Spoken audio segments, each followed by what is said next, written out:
LinkedIn believes B2B marketing can be B2 brilliant, B2 bold, and B2 breakthrough.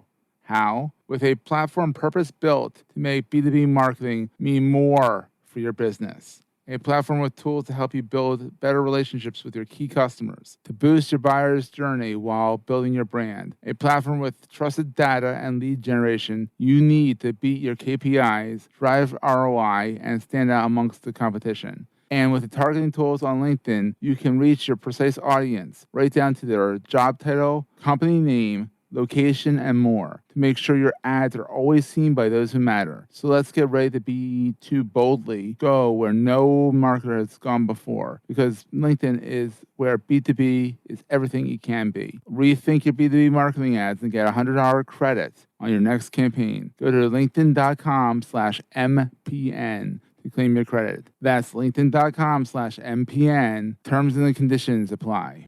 Hey, are you as confused by NFTs as I am? How about Web3 in general? I mean, I'm 41 and I should be able to understand this stuff, but it takes a little while. Anyhow, I have Gary Reiger on the program today, and he owns Haylayer, which is an NFT marketplace and an area where you can actually build NFTs. Best of all, at least in my opinion, you don't have to mess with Ethereum or the blockchain currencies to buy from there. You can use US dollars. So let's check out the episode.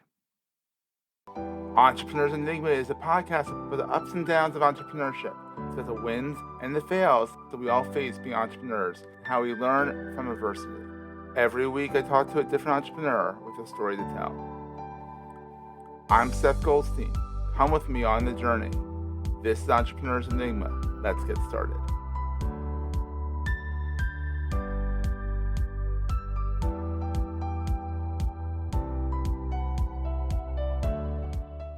Hey everyone, welcome to another edition of the Entrepreneurs Enigma podcast. I'm Seth, your host. Today I have Gary Reiger from just a little bit north, right up the northeast quarter from me. From Long Island, it's Gary Reiger, who is the CEO of Haylayer, right? That's right. Thank you. Which is an interesting NFT marketplace and a way for you to build your NFT business. And they have a toolkit on there and everything. You're also the founder and CEO of Brooklyn, with no vowels, software. Yep. Brooklyn, which I guess it can make sense because that's how you talk in Brooklyn. So Yeah, that's sort of how I've seen it written out when I was growing up, and that's sort of a secondary way. I like it, but when you say it, it comes up like Brooklyn. So yeah. So Gary, tell me about you. So Haylayer looks like it's a way to. What I like about actually, let's start with this. I like how Haylayer, if you go to the marketplace over at haylayer.com, you can actually use actual money to buy an NFT. Yeah. Versus trying to figure out gas fees and Ethereum and figuring out how to get your real money into Ethereum and then pay with Ethereum. Oh my God. That's the reason why I have 3 NFTs that people have given me. And I'm like, all right, that's nice. I'm like, totally. So fill us in. Who is Gary Reiger and how did you find your way into this? Awesome. So I appreciate you having me again, and hopefully can share some insights about this crazy new industry that's all taking over in some ways, a lot of media and value creation. But so I was sort of born a techie. I was actually a refugee born in the former Soviet Union, came to the States at 7. And I had a family member who was already here when I came over, who was kind of a big shot in the tech space. And aside from me always just sort of like playing with the newest and the coolest gadgets or trying to figure things out, he was kind of my inspiration and gifted me my first computer because my parents were too poor to buy one. And so that led me to just really like getting super excited about tech. Got sidetracked and ended up going to finance after school. But in about 2013, I jumped back in after realizing that the stuff that I know, people will actually pay me for doing mundane tasks that are super easy for me, like tech related, that are not, that are complicated for them. And I guess that's sort of what they say, if something comes supernatural for you, go after it. And, especially if there's value. So that's what I've been doing is I've been building kind of a network, like literally, networking, and also building out this software company since 2013. That's wild. Originally, yeah, thank you. Originally consulting, then I kind of got into develop engineering and built a team and all this stuff. And, with that, sort of learned the ways of, what does it take to build a product, a technology, saw the things that didn't work, saw the things that worked, and learned from the things that worked. And my ultimate goal was to build my own technology company one day.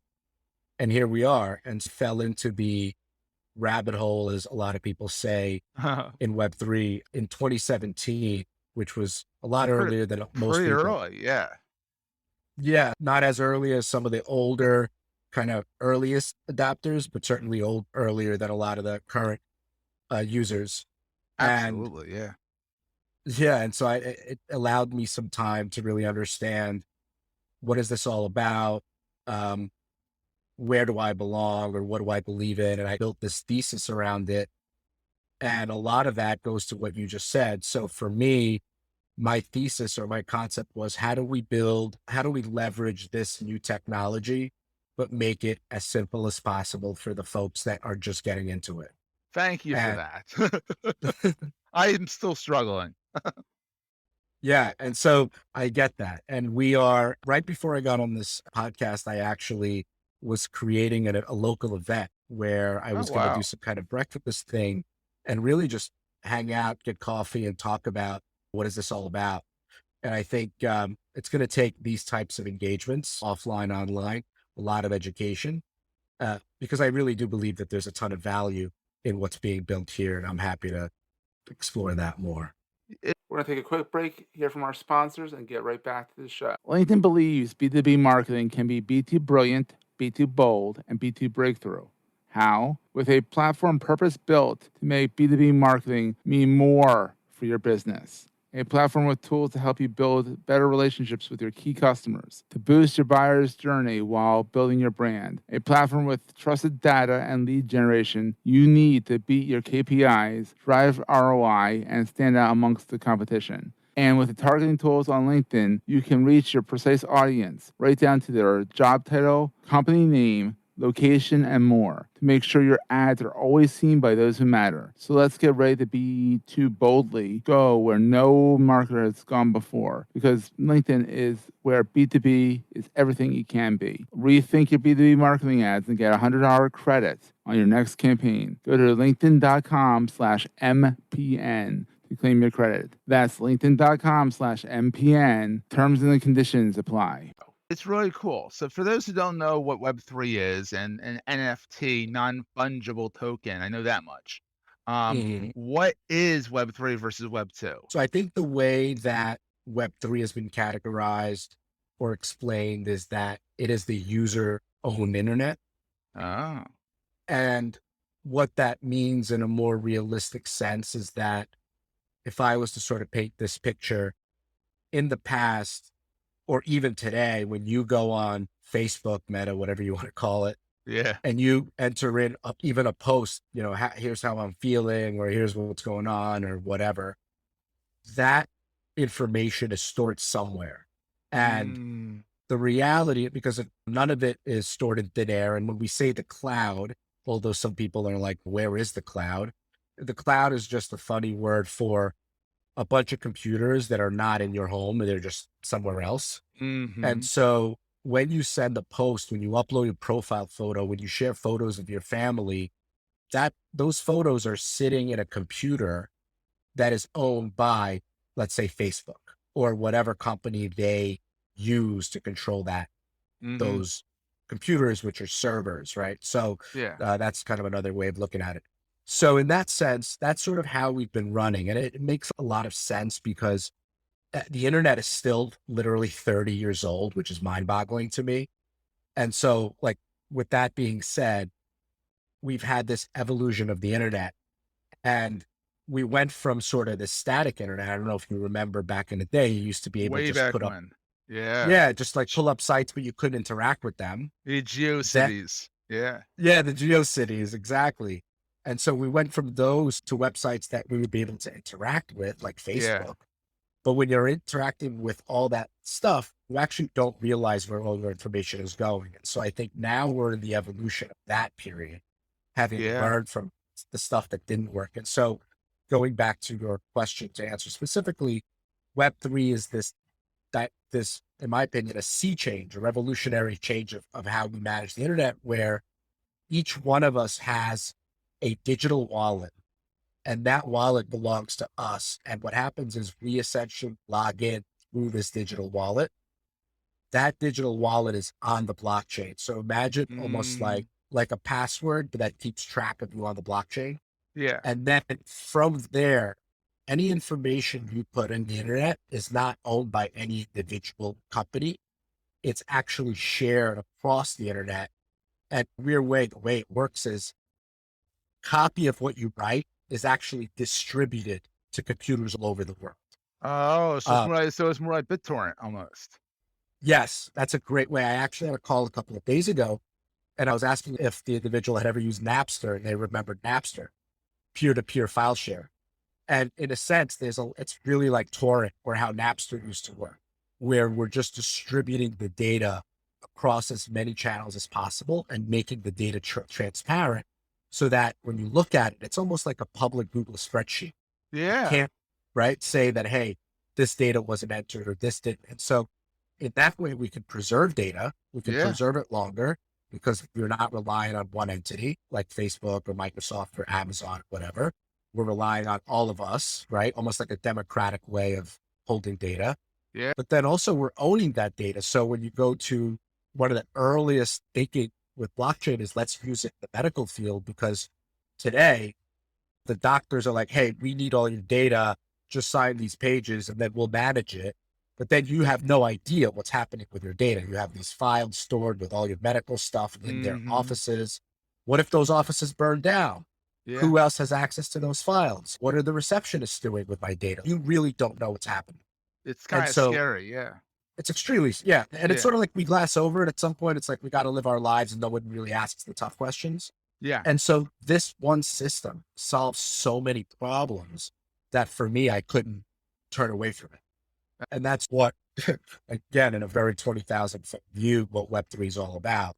And then there's all these like little avenues. Once you start thinking of Web3 as like this new island, if you will, of technology, on the island, there's all these little, um, like train stations. There's all these Mhm. important new things that are being built, and they're being built out and being connected. NFTs is just one of those pieces. That's so fun. So you've been an entrepreneur since 2013.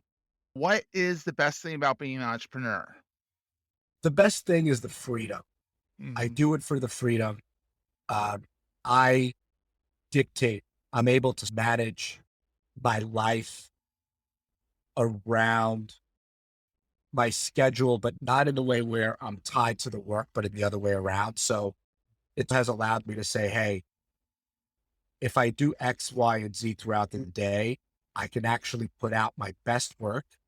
It can take me X amount of time, and I can do it as effectively and efficiently as possible without other people telling me how to work. Like, Mhm. that's one of the things that I've always had a problem with. Is I'm a little bit of a um, generalist tinkerer. I like to get into the weeds. I like to know how things Mhm. work. And a lot of times in a corporate sector, that doesn't always work, because I'm like, I can't just sort of hang around at the, like, if I come into a company and I'm sort of like at the entry level, like I Mhm. want to learn what the managing directors are doing.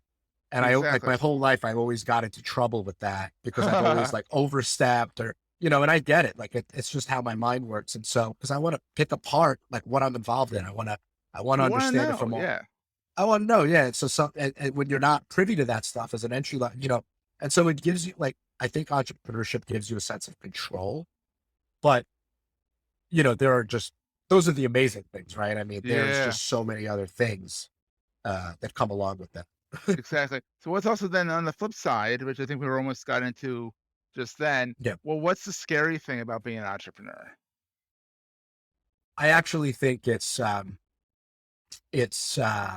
the ability to manage your mindset. I think that the what I've found is that it's sort of like a J curve, in Yeah. like an opposite, if you will. And so there are, as you look at like businesses, there's like all these stats that say, small businesses generally don't X amount don't survive the third year, then the fifth year, and then most of them fall off by the eighth, and then it's like, less than X percent, like a minute percent make it past the 10th year. Yeah. And so I think the reality is that it takes a real specific type of mindset to be able to get through. And it's Um, scary to know that you're against all odds. you're against all odds. You have people that doubt you. You have people that question you. Mhm. Generally speaking, when you're doing well, nobody mentions anything. When you're doing Yeah, bad, everybody jumps on you. yeah. And so it's always, somebody just told me this yesterday. I didn't hear this quote, but apparently Elon Musk said this, but being an entrepreneur is like chewing glass, staring into the abyss at the Oh, same wow. time. Wow. Yeah. And I think Kinda true. I think it's true. I think you wake up to a problem, especially if you have people that rely on you. Like I have, a team of people now who essentially I have to lead to the promised land and I have no Mm, idea if we're going to get there. And mhm. so I have to every day solve problems that feel like they're impossible to solve and then wake up in the morning and just do it all over again. And that's what it takes to be an entrepreneur. And I think it's extremely difficult. It Um, is, yeah. yeah. That's wild. So what is the most important thing that you carry with you all the time? Yeah, mindset.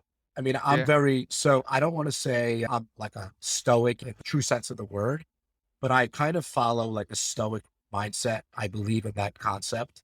Mm, And so in the sense that I've been through a couple of these, let's just say conferences that focus on the hardship of entrepreneurship and mhm, perseverance. And I've learned a lot of really exciting, interesting things, not exciting, or interesting, insightful things. One of them, for example, is we did this activity. This is something maybe you find useful. Some of your listeners might find useful, but you think about something that's really bothering you today and you write it down on a piece of paper.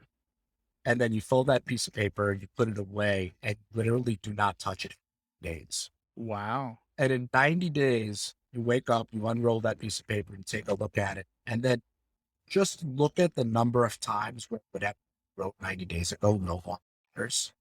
It's And I've amazing, actually yeah. It's amazing. And I've actually done this. I've done this a Wow. few times just to test this thesis, and it always seems to work for me. I'm That's not saying wild. every time, but I'm saying 9 out of 10 times. And so what I then realized is the problem is our head. The problem is the voice in our head that's telling us that this is a forever problem, or I'm not going to be able to get out myself at this problem. And I sort of just thought about that and for a while. And then what I ultimately landed on is if I mentally sort of prepare for the day. And so like I've actually gotten into running for the past like year and a half now, maybe even almost, yeah, I think year and a half I've been running almost every day. Right now I'm sick, but I run Oh, like at just a very relaxed level. yeah. Well, sick, sorry, just have a cold, but I haven't run, but in general, like it's not about like a marathon. It's not about speed. It's just about running because when you run, there's just all sorts of things happening to your mind, your endorphins.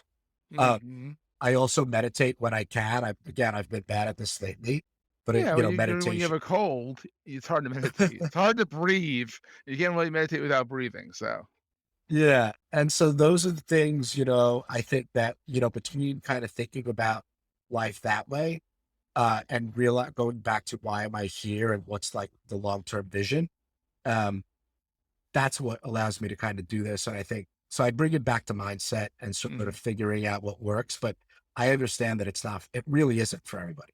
It isn't, So no. it's, yeah. Awesome. So Gary, where can people find you? Obviously, heylayer.com is is your baby. But where do you hang out online the most? Is it Twitter? Is it LinkedIn? Yeah, so I think both. What I find interesting about Twitter is especially when it comes to Web3, Yeah. a lot of the news is made on Twitter. I find myself sort of learning about the new projects, the new influencers, and all the people that are involved in Web3. I seem to sort of get a handle of what they're up to on Twitter. Having said that, my general like past where I've built my network has really been more LinkedIn. Yeah. And so I make sure that I kind of, I straddle both sides of the sphere. And Mm, I think they're both like super valuable. And it just kind of depends on who you're trying to reach and what the message is. But yeah, I like both of those. So heylayer.com, Twitter is at Gary Reiger. LinkedIn, I think, is the same, yep. just my name. Uh, There yeah, you happy go. to meet people and network and see how I can help them. That's awesome. So, Gary, thank you so much for being on the show. Hopefully, you feel better soon so you can get back out and run some more. Clear the mind out and keep innovating. Seth, I really appreciate that. Thank you for having. That was a great show. Hey, if you're enjoying Entrepreneurs Enigma, please give us a review on the podcast directory of your choice. We're on all of them, and these reviews really help others find the show. Also, if you're getting value from the show and want to buy me a coffee, go to the show notes and click on the link to help me stay awake while I bring you more great episodes to your ears. That's in the show notes, and I look forward to the next episode. Take care, guys.